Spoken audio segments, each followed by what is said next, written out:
Nederland gaat op woensdag 22 november naar de stembus voor de Tweede Kamerverkiezingen.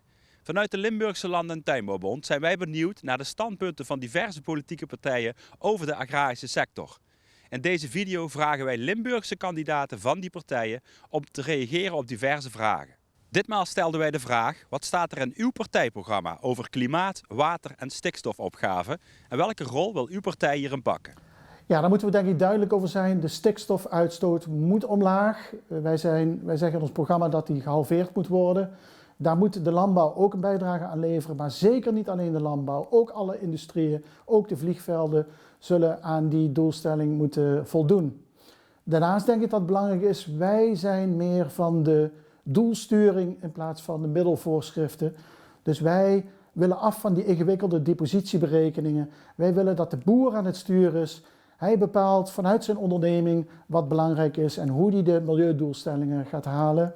Waarbij goede technieken beloond worden, minder goede technieken, daar volgt dan een heffing op. En zo denken we dat de boer zelf aan het stuur kan blijven in die transitie. Ja, water is natuurlijk een ontzettend belangrijk thema, juist ook in Limburg. Dus die ellende die we hebben meegemaakt vanuit het wateroverlast 2 jaar terug, dat willen we hier echt niet meer. Dus daar moeten we goed beleid op gaan maken met z'n allen en ook vooral zaken gaan uitvoeren op dat gebied.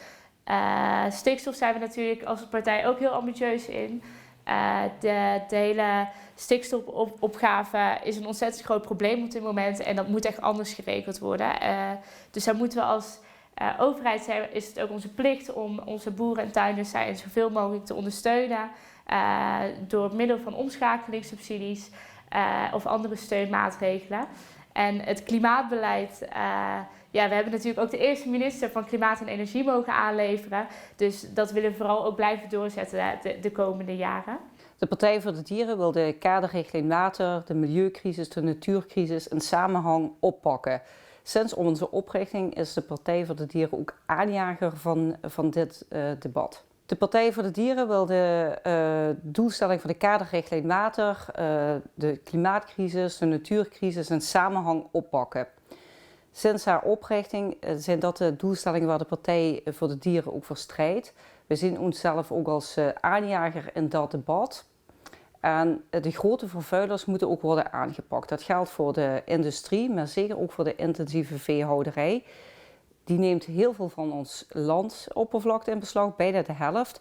Terwijl die dieren die gaan voor 3/4 naar het buitenland. Nou, dat kan volgens ons anders. Nou, ik denk wel dat een van de belangrijkste dingen die in ons verkiezingsprogramma daarover staat, is dat wij willen dat die stikstofwet van tafel gaat. Die houdt ons land al veel te lang op slot.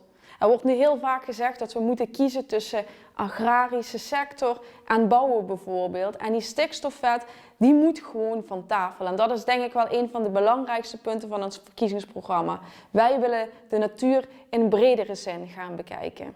Wij als partij niet rol nummer 1, want wij vinden dat we wel dingen moeten doen, maar dat het veel te snel gaat.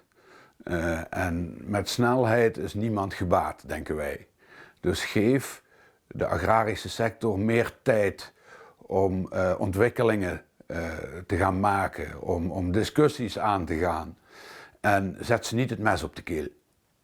In het verkiezingsprogramma van GroenLinks Partij van de Arbeid staat dat we de stikstofdoelen willen halen, dat we de kaderrichtlijn waterdoelen willen halen, dus gezonde natuur, gezond watersysteem, gezonde bodem, maar dat we dat ook willen samen met de boer. Dus we willen samen met de boer helpen vergroenen en met waterschap, gemeente, natuurorganisaties, agrarische organisaties samen een nieuw model maken waarin boeren eerlijke prijzen krijgen voor hun producten, maar ook de inwoners gezonde landbouw tegemoet kunnen zien. Dat zijn veel thema's, maar voor ons staat centraal dat we een perspectief moeten bieden voor een sector waarmee die door kan. En dat betekent dat we af moeten van Haagse middelensturing of kritische depositiewaardes en dat we de ruimte moeten bieden voor doelsturing op het boerenerf. Agrariërs die weer zelf de baas zijn en een overheid die weer betrouwbaar is en langdurig commitment geeft om op doelen te sturen en niet op middelen.